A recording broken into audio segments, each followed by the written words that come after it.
Ethan Carrington stood alone on the rooftop terrace of the glass tower that bore his name, the winter wind clawing at his overcoat. Below, the city glittered like a promise he'd long since stopped believing in. Behind the glass doors, the corporate party buzzed, investors, polite laughter, and hollow toasts. He'd slipped out without a word. Nobody noticed. They never did. He adjusted his cuffs, his breath a ghost in the frigid air. Everything he wore tonight could pay off a dozen mortgages. His watch alone might have saved someone's life once, but not hers. The memory hit him like a bruise. His late wife's voice, gentle but sharp. The higher you climb, Ethan, the colder it gets. Don't forget to bring a coat for your soul. He hadn't. He'd left it behind years ago. Tonight, the city felt colder than ever. Ethan didn't want to go home to his glass box of a penthouse. Instead, he stepped into the elevator, past the valet and his waiting car, and walked into the snow-dusted streets of Minneapolis with no direction at all. He saw them before he understood what he was seeing. A flicker of movement under the yellow light of a bus stop. A woman, huddled on a bench, arms wrapped around a small shape. A child. The wind lifted the edge of her thin hospital scrubs. Ethan froze. Something inside him cracked open. He stepped closer. She woke with a start, eyes hollow, but sharp. The child didn't stir. Ethan cleared his throat. "I'm not here to bother you. It's freezing. Take my coat, please." She said nothing, only watched as he draped the heavy wool over them both.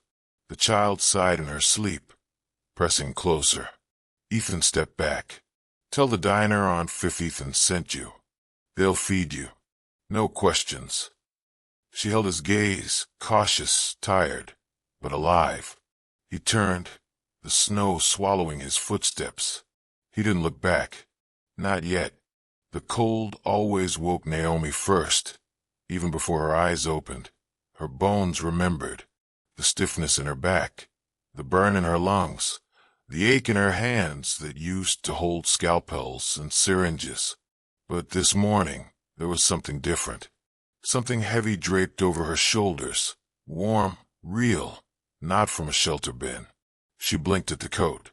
Thick fine wool. A label she couldn't pronounce. Leah, her daughter, stirred beside her, tiny fingers peeking out from gloves with holes at every seam.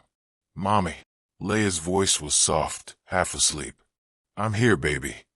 Naomi pulled the coat tighter around them. For now, she thought. We're okay for now. They moved at dawn. They always did. Sleeping too long in one place was an invitation to trouble.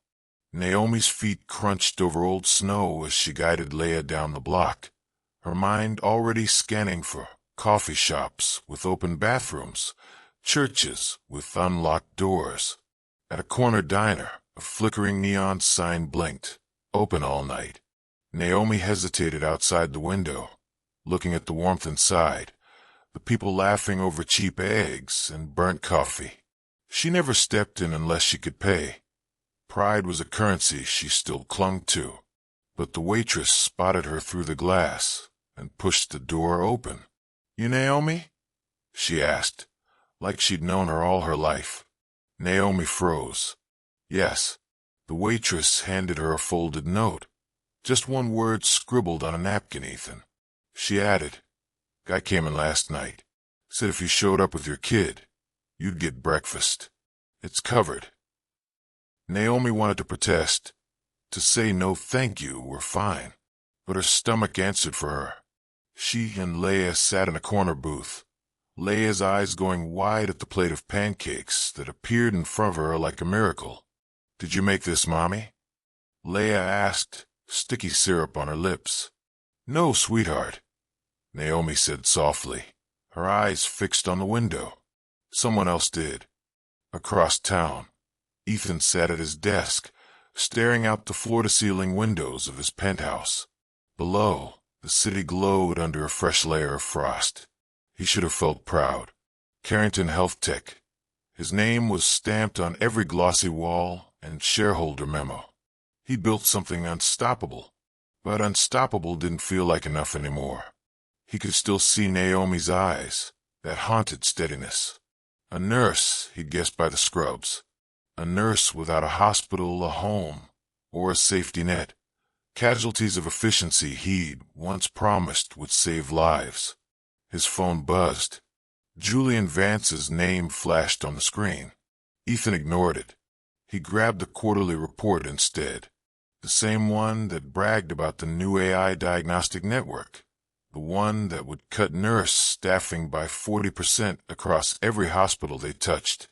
He'd written that projection himself, months ago. Now it looked like an obituary for people like Naomi. That night, Naomi helped Leia finish her homework in the corner of the community health center. She volunteered there when they'd let her, sorting gloves, checking vitals, anything to feel useful again. Rosa, the nurse coordinator, always saved her a spot and a sandwich.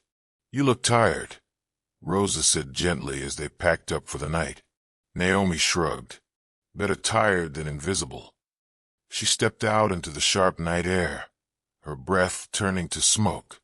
They would walk until they found a safe corner, maybe behind the church this time, anywhere away from patrol lights and drunks with cold hands. She didn't notice Ethan standing across the street until he called her name. Naomi. She stopped like she'd been caught stealing.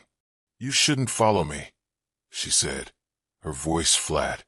"I'm not," Ethan replied. I didn't know who else to be for tonight." They stood in the dark, the city breathing around them like a restless giant. Naomi adjusted Leia's coat, too thin, always too thin. Ethan's words caught in his throat. "I have a place. Just for a week. A motel. It's warm. No questions, no strings." Naomi narrowed her eyes, suspicion sharp and familiar. Nothing is ever just a gift.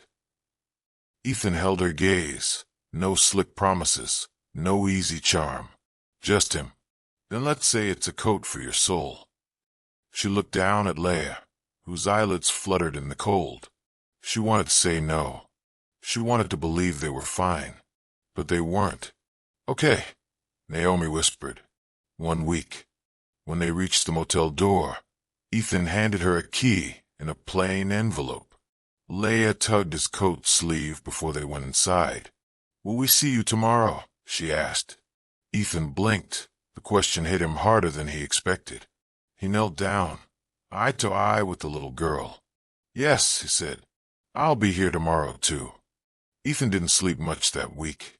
Every night, he found himself walking past the motel parking lot just to see the faint glow of the room's light under the door marked 7. He told himself he didn't care, that he'd done enough. But the truth clawed at him in quiet hours. He hadn't done enough in years. At Carrington Health Tech, the numbers kept humming along. The quarterly projections sparkled. Julian called him into the boardroom, floor-to-ceiling windows, skyline views that made the city look smaller than it was. "You're distracted," Julian said flatly, flipping through the rollout packet for their new diagnostic AI. "The partners want this done by Q2. Nurses are overhead, you know that. Tech doesn't sleep, doesn't unionize." Ethan stared past Julian's shoulder at the grid of buildings, each one full of people who didn't look like a spreadsheet. "It's not just numbers," Ethan said finally. "These jobs, they're real people. Families. Kids." Julian laughed, not cruelly, just tired of the same conversation. "You're a surgeon with a god complex who reinvented himself as a CEO with a savior complex. We can't save everyone, Ethan." "Maybe not everyone," Ethan said, his jaw tight. "But what if one is enough?" Julian's eyes narrowed. "Is this about her?" "The nurse." He snapped the folder shut. "Don't throw away the future for a guilt project." Ethan didn't answer. He left the boardroom with Julian's voice trailing behind him, like an echo of all the excuses he'd made before. That same night, Naomi sat cross-legged on the edge of the motel bed, while Leia snored softly beside her.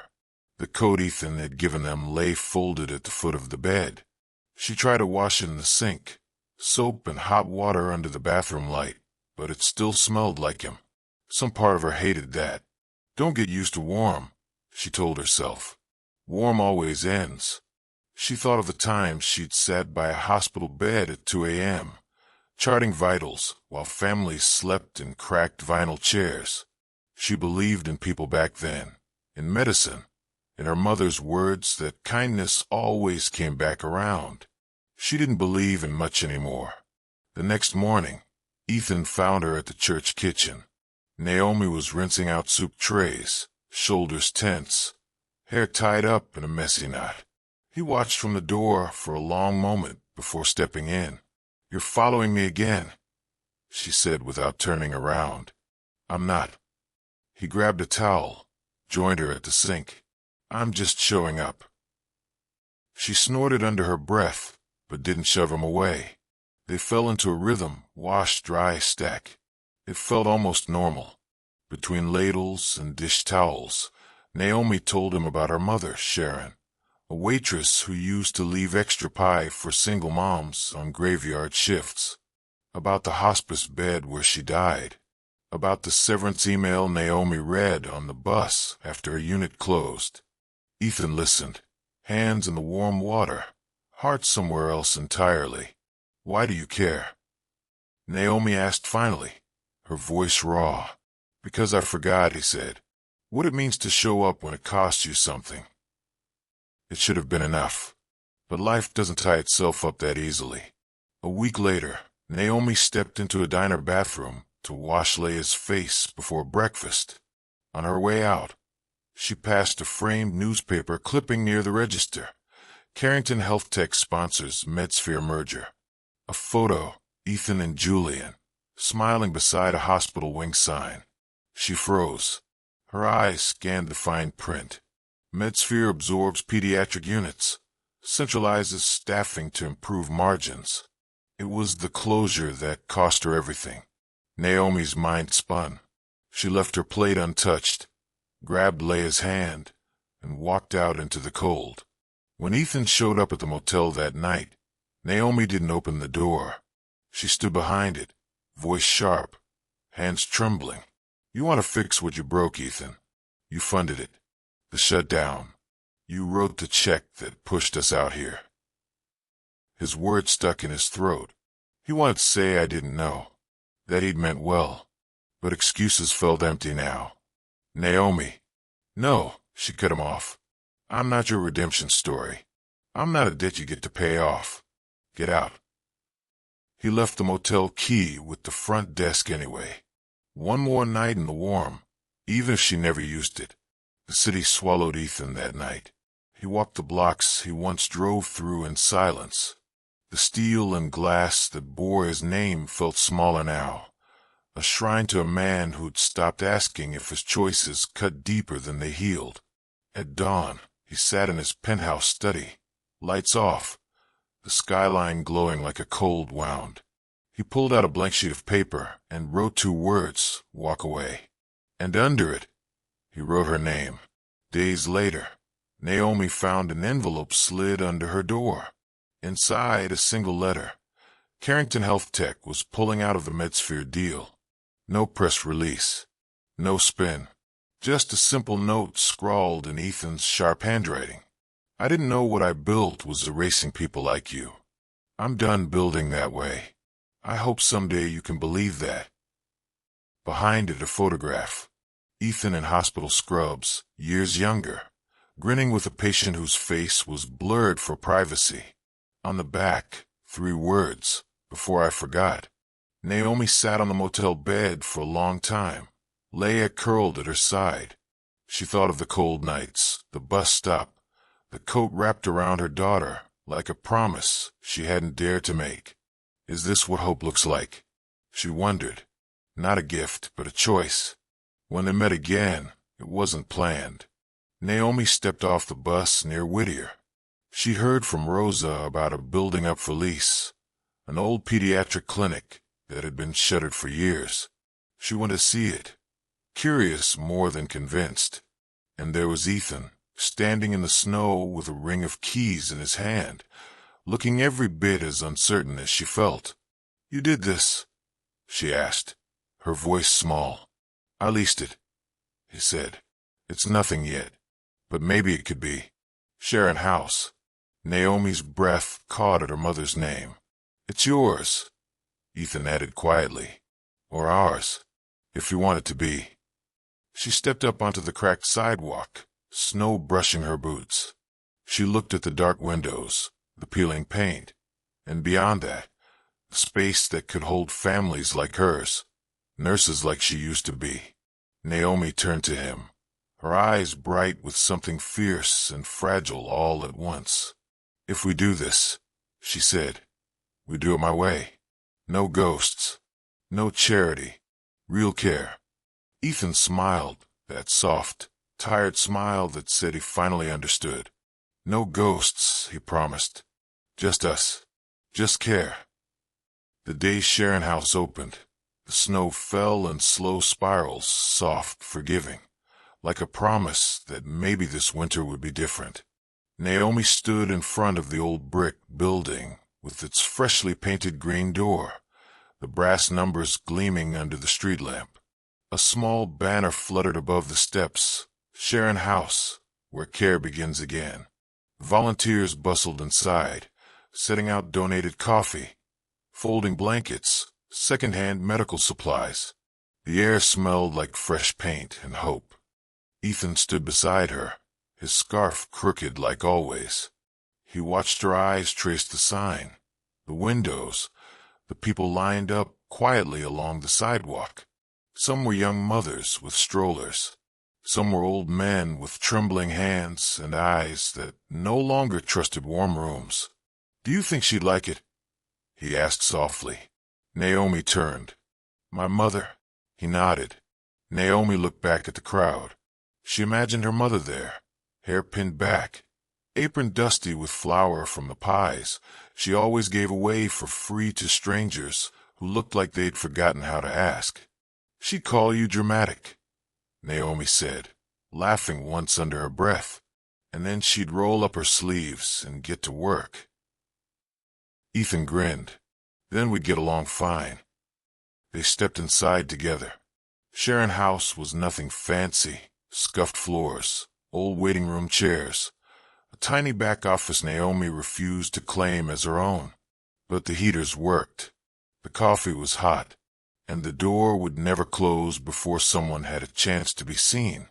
Naomi greeted each guest by name when she could, and when she didn't know it yet, she said, "You matter. Come in." Some people wept at that. Some didn't know how to say thank you without it tasting foreign on their tongues. Later that afternoon, the door swung open again. Ethan looked up from the intake table where he'd been helping an elderly woman fill out her forms. Julian stood there, crisp winter coat, eyes taking it all in. The scuffed floors, the line of people waiting. Naomi moving from room to room with a clipboard like a general fighting a war she knew by heart. "You didn't call," Julian said. He wasn't angry, not exactly.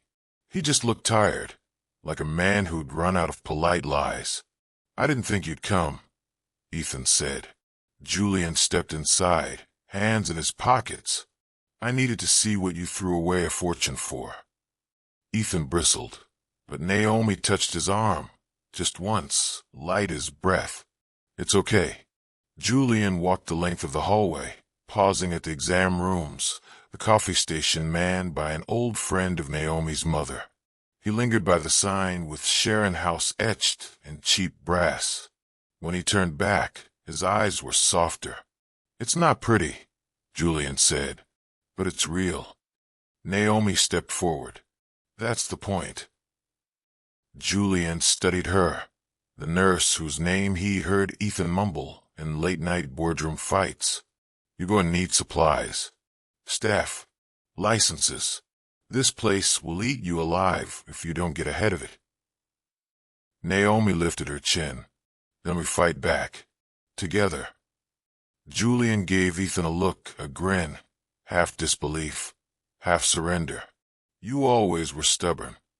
And you always liked that about me. Ethan shot back. Julian laughed under his breath, then handed Ethan a crumpled folder from inside his coat.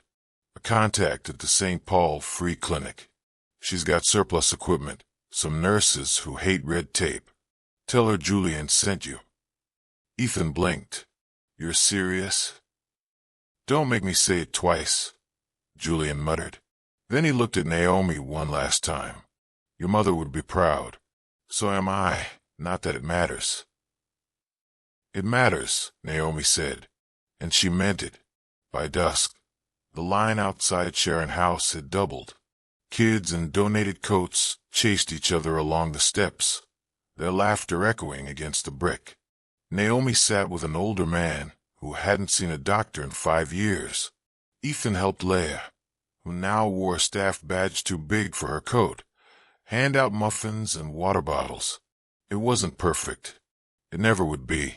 But it was real. And for the first time, Naomi felt her bones loosen, her breath stretch out in her chest. Not because Ethan saved her, but because he stayed. When the last patient left that night, Naomi stood in the dark hallway, the floors still damp from melting snow. Ethan leaned against the doorframe, coat draped over his arm, cheeks pink from the cold. Tired? He asked. She looked at him, hair escaping her bun, sleeves rolled up, clipboard tucked under one arm. More than tired. But it's good. It's the good kind. Ethan stepped closer. You know what my wife used to say? Don't forget to bring a coat for your soul. I didn't understand it then. Now I do. Naomi smiled, small but fierce. And this, Sharon House, this is it? He nodded. This is the coat. Naomi didn't reach for him.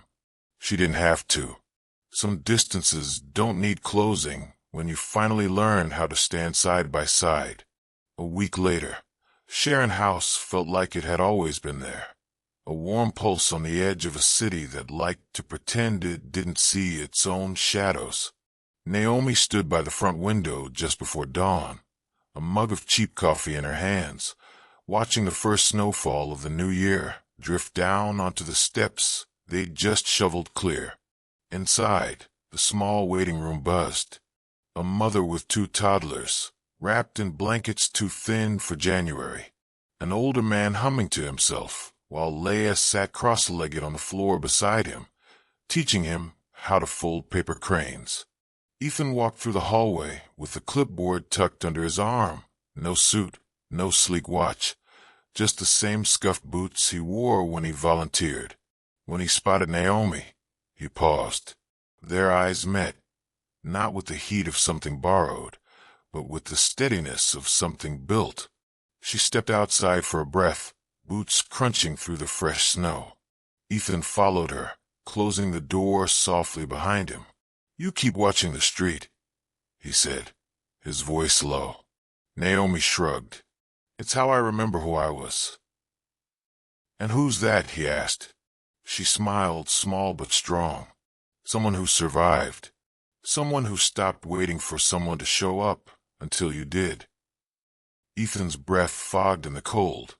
He glanced at the light glowing through the clinic windows, people laughing, talking, living.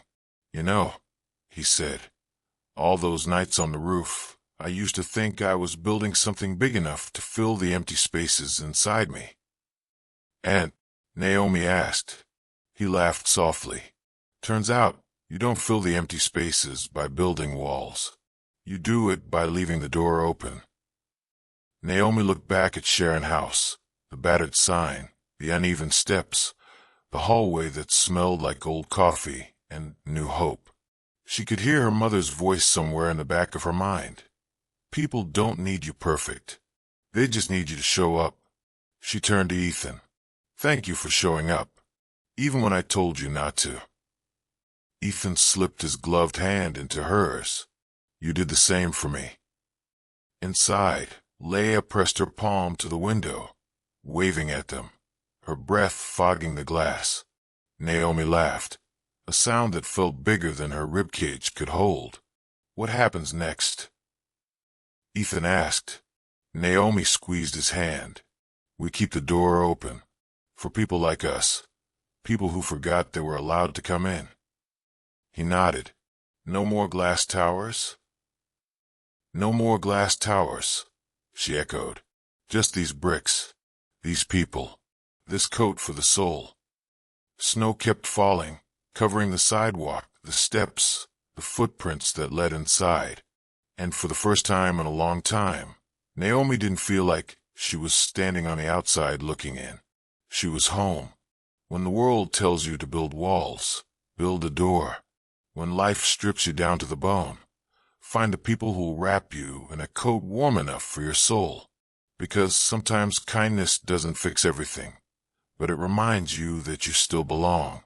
If this story spoke to you, stay with us, because every ending like this is just the beginning of another door waiting to open.